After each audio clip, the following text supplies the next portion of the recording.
Senhor presidente, senador Eduardo Suplicy, senhores senadores, telespectadores da TV, ouvintes da Rádio Senado. Gostaria, senhor presidente, para começar esse meu pronunciamento, dizer que há um ditado popular de domínio de todas as gerações que diz o seguinte: quem desdenha quer comprar. Ou seja, aquele que tem muito interesse em comprar procura desvalorizar o produto para facilitar o seu, digamos assim, o seu empreendimento. E hoje nós temos claramente uma postura da oposição no Brasil, querendo desmerecer o Brasil para os brasileiros e assim tentar facilitar o caminho para voltar ao poder que já exerceram, no caso do PSDB, por 8 anos, inclusive com o presidente Fernando Henrique, foi instituída a reeleição no Brasil exatamente por força de um casuísmo construído ao curso durante o passado seu governo, e lá se instituiu a reeleição no Brasil. E assim o PSDB permaneceu 8 anos como governo no nosso Brasil. E hoje eles tentam passar de maneira muito enfática que o Brasil não anda bem, que a economia não anda bem, que a Petrobras não anda bem, que o governo não anda bem, que as questões não são resolvidas.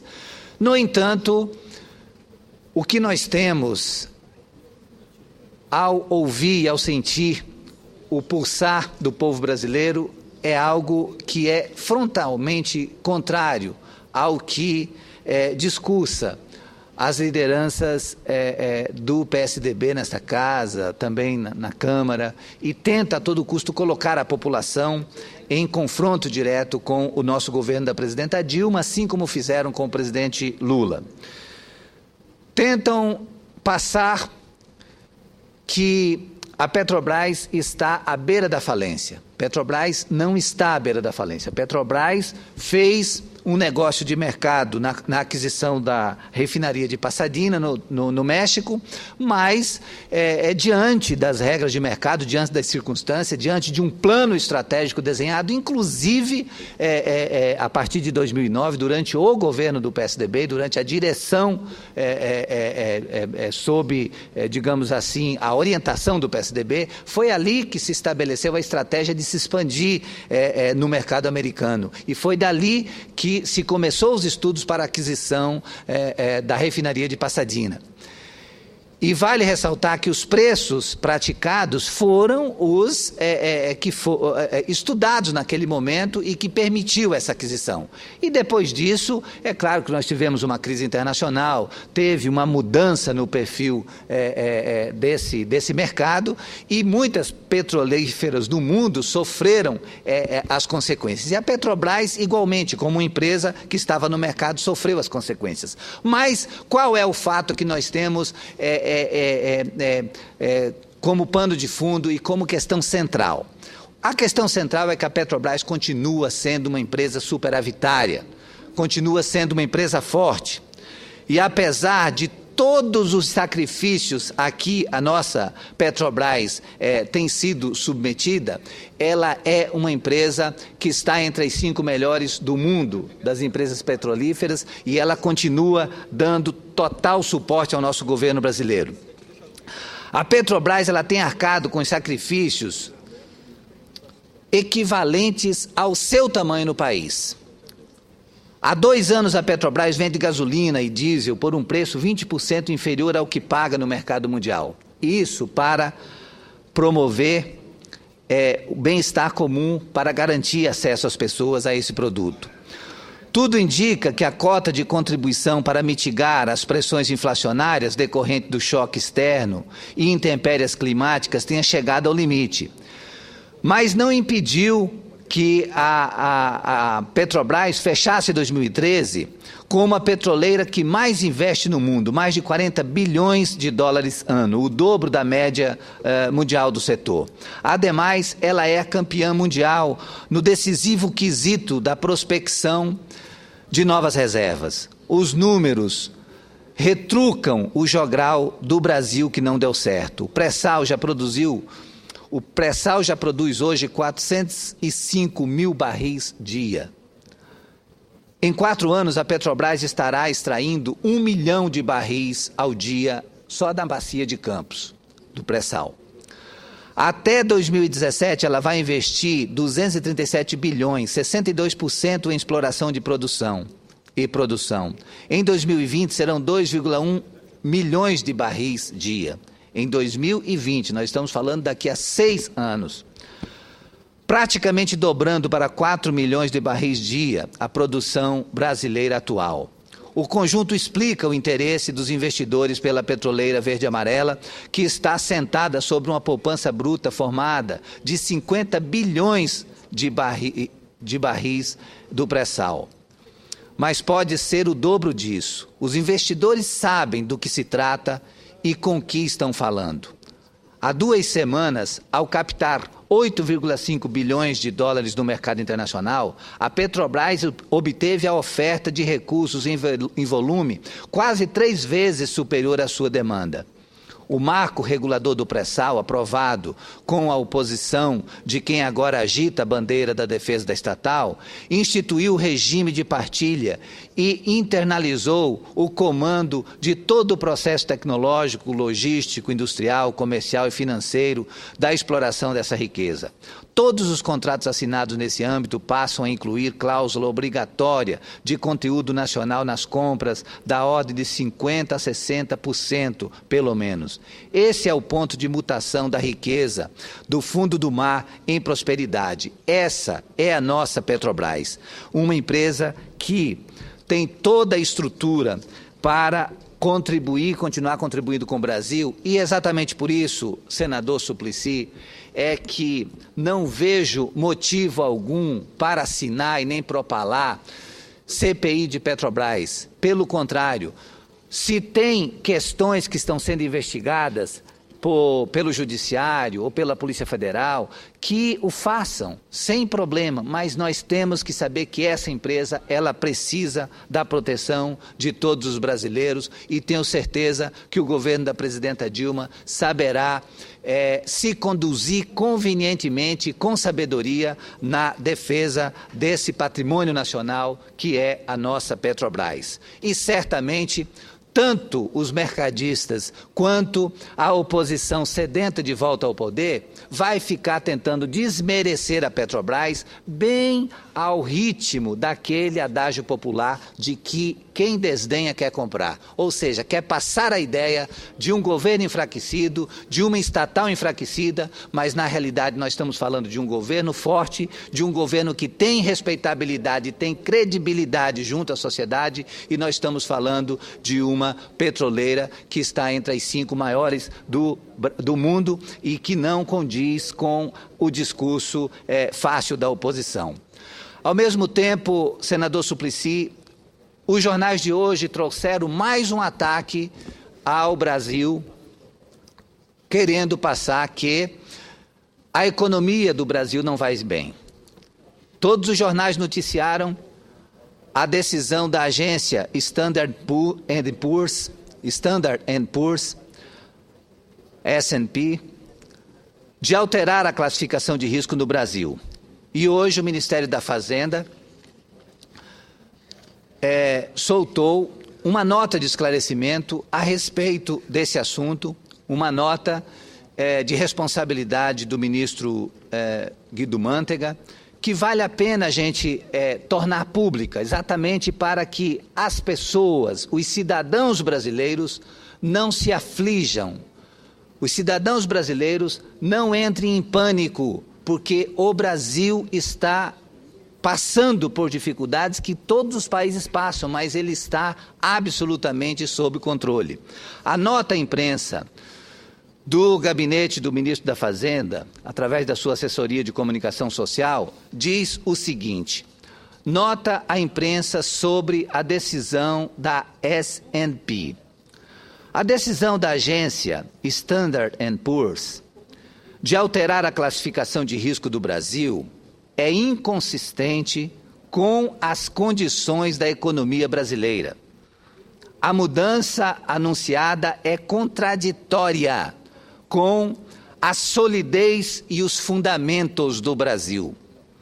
Embora a agência alegue que o crescimento econômico foi uma das razões para a sua decisão, é importante destacar que o Brasil, no período da crise internacional iniciada em 2008, cresceu 17,8%, uma das maiores taxas acumuladas de crescimento entre os países do G20. No ano passado, o país cresceu 2,3%, desempenho superior à maioria dos países desse grupo G20. Também não procede a avaliação sobre a situação fiscal brasileira, levando-se em consideração que o país tem gerado um dos maiores superávites primários do mundo nos últimos 15 anos. Em 2013, cabe salientar, o Brasil fez um superávit primário de 1,9% do PIB, suficiente para reduzir o endividamento público, tanto o endividamento bruto, que foi reduzido de 58,8% do PIB para 57,2% do PIB, quanto no que diz respeito ao endividamento líquido, que foi reduzido de 35,3% do PIB para 33,8% do PIB. Equivocadamente, a agência questiona a suficiência do investimento estrangeiro direto, o IED, no Brasil. Vale lembrar que o Brasil tem estado entre os 5 maiores receptores mundiais de investimentos estrangeiro direto e que, nos 12 meses encerrados em fevereiro de 2014, ingressaram nada menos que 65,8 bilhões de dólares somente nessa rubrica de investimento estrangeiro direto. A economia brasileira tem baixa vulnerabilidade externa, pois possui o 5º maior volume de reservas internacionais no G20, o que corresponde a 10 vezes a dívida externa de curto prazo, por sua vez, a menor dívida do grupo em proporção à dívida externa total. Não se justificam também as suposições quanto à trajetória do investimento no Brasil. Em 2013, o país deu início a um amplo programa de infraestrutura que vai mobilizar mais de 400 bilhões nos próximos anos. Vale destacar que o investimento cresceu 6,3% em 2013, o segundo maior do G20, em linha com a média de expansão da última década. É importante ressaltar ainda que o próprio texto da agência, distribuído para a imprensa, fala com clareza que o Brasil mantém sua condição de grau de investimento com perspectiva estável, pelos seguintes fatos: sólida estrutura institucional, as fortalezas do balanço do governo, tanto do lado fiscal quanto do lado externo, garantem margem de manobra e capacidade para enfrentar choques externos. Apesar de a dívida do governo geral ser elevada, sua composição se mantém sólida, estando quase totalmente em moeda local e, em sua maioria, em parcela fixa ou atrelada à inflação. Apesar da deterioração do déficit em conta corrente e alguma moderação na entrada de investimento estrangeiro direto, o nível de endividamento externo líquido se mantém gerenciável.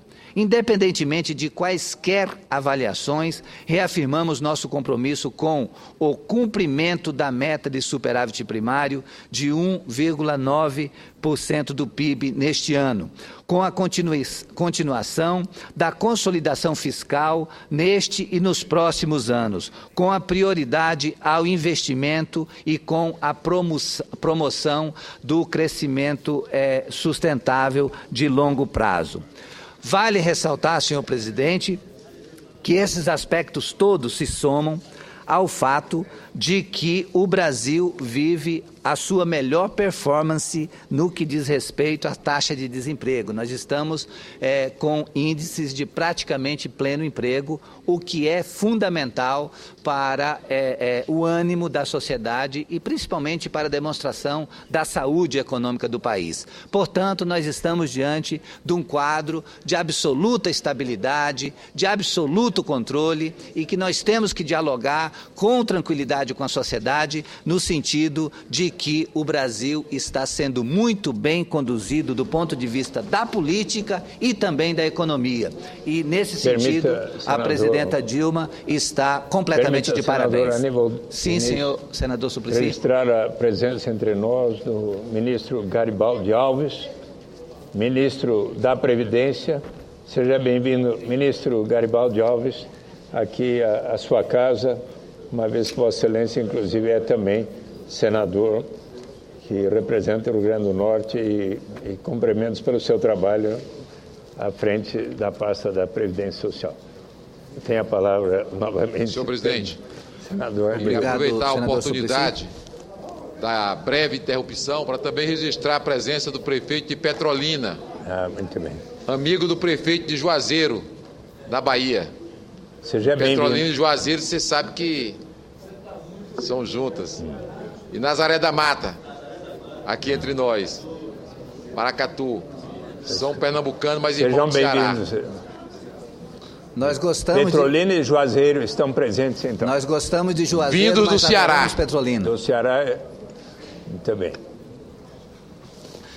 Continuando, senador Suplicy, na fase final do meu pronunciamento, eu gostaria também de fazer um cumprimento especial a todas as mulheres de nosso país, um cumprimento que é extensivo à sessão solene realizada hoje aqui no Senado em comemoração ao Dia Internacional da Mulher, celebrado no dia 8 de março e que foi hoje o marco principal com a entrega do diploma Mulher Cidadã Berta Lutz, um prêmio que já foi concedido a mais de 50 mulheres com atuação destacada na sociedade brasileira. E a cada dia mais as mulheres estão assumindo posições destacadas na sociedade. Eu faço questão, senador Suplicy, de fazer essa referência por conta da sessão especial voltada para a entrega do diploma Mulher Cidadã Berta Lutz, que aconteceu hoje aqui no Senado Federal, e exatamente porque nós do Partido dos Trabalhadores, defendemos uma participação maior da mulher na política, que é exatamente o ambiente de tomadas de decisão. E a cada dia mais, as mulheres estão assumindo posições destacadas na sociedade. A cada dia mais, as mulheres estão presentes no mercado de trabalho, nos postos de comando, em todos os níveis, nos tribunais, em postos-chave da nossa vida cotidiana. Entretanto, ao lado desse avanço, temos de reconhecer que ainda precisamos avançar muito mais no que diz respeito à representação política feminina. A representação política no país ainda não reflete o protagonismo da mulher na sociedade, na luta pela democracia, pela justiça social e pela equidade de gênero. Como já foi destacado aqui, por diversos pronunciamentos qualificados na sessão de hoje do Senado Federal, aliás, uma sessão do Congresso que envolvia a Câmara e o Senado, o Brasil ocupa, no plano mundial, apenas o 156º lugar num ranking que envolve 188 países das Nações Unidas, com maior participação da mulher na política. Ou seja, em 188 países integrantes das Nações Unidas, o Brasil ocupa a posição de número 156 no que diz respeito à maior participação da mulher na política. Apesar da legislação eleitoral estabelecer uma cota mínima de 30% de participação feminina nas candidaturas, Esse percentual não é cumprido pelos partidos, que ainda não oferecem as condições adequadas para que as mulheres enfrentem as urnas. E nesse aspecto é fundamental a gente fazer mais uma constatação. Primeiro, que a maioria dos partidos não respeitam essa proporção de 30% de participação feminina nas suas chapas proporcionais. E segundo, que quando ocorre esse preenchimento, quase sempre é o chamado preenchimento proforme, ou seja, as pessoas compõem, os partidos compõem as suas chapas, mas as candidaturas não são candidaturas exatamente competitivas.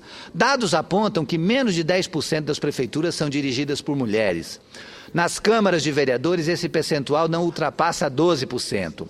Também nas assembleias dos estados, o percentual de participação feminina está em cerca de 10%. Na Câmara dos Deputados, entre os 513 parlamentares, há apenas 46 deputadas, o que significa 8% do total. E aqui no Senado, são 10 senadoras entre os 81 integrantes dessa casa, um percentual de 12% apenas. Se hoje temos uma mulher na presidência da República, é sinal que muito já foi feito. E nós somos muito felizes por isso, porque a presença da presidenta Dilma no comando do país é uma quebra de paradigma histórico e isso tem que ser muito comemorado pelas mulheres brasileiras. Mas está claro que ainda há muito a ser aperfeiçoado em questão de gênero. Concordamos com a avaliação do presidente do Tribunal Superior Eleitoral, ministro Marco Aurélio de Mello, de que a baixa representatividade política feminina causa perplexidade e precisa mudar. Não por acaso o tribunal lançou recentemente, aqui no Senado, a campanha Mulher na Política. E como ainda não havia podido me manifestar a respeito, quero aqui deixar meus cumprimentos pela excelente iniciativa. Aliás, eu estou pensando, senador Suplicy, já pedi uma consultoria a esse respeito, acho que nós deveríamos dar um passo de qualidade aqui no Senado. Porque no Senado nós temos... Durante uma eleição, nós temos a eleição de 1/3 e na outra eleição de 2/3. Eu gostaria de propor, e estou pedindo um estudo a esse respeito, que quando a eleição fosse de 2/3, a gente pudesse ter a eleição de um senador do sexo masculino e uma senadora do sexo feminino. Pela legislação eleitoral em vigor, os partidos devem preencher o mínimo de 30% e o máximo de 70% para candidatura de cada sexo. Há ainda determinação de repasse de no mínimo 5% dos recursos do fundo partidário para a criação de programas de promoção e difusão da participação política das mulheres. A lei prevê também que pelo menos 10% do tempo de propaganda partidária gratuita seja destinado às mulheres. Mas é preciso mudar a prática dos partidos. Não basta que as legendas indiquem mulheres candidatas. É preciso assegurar condições para que elas, de fato, possam participar desse processo. Em uma sociedade que tem maioria feminina e na qual o nível de escolarização das mulheres é superior ao dos homens, incentivar a maior participação feminina nos espaços de poder é dar um passo a mais rumo à plena cidadania. E aí, senador Suplicy, eu quero fazer esse registro com muita ênfase, porque é muito fácil a gente propor sacrifício para os outros.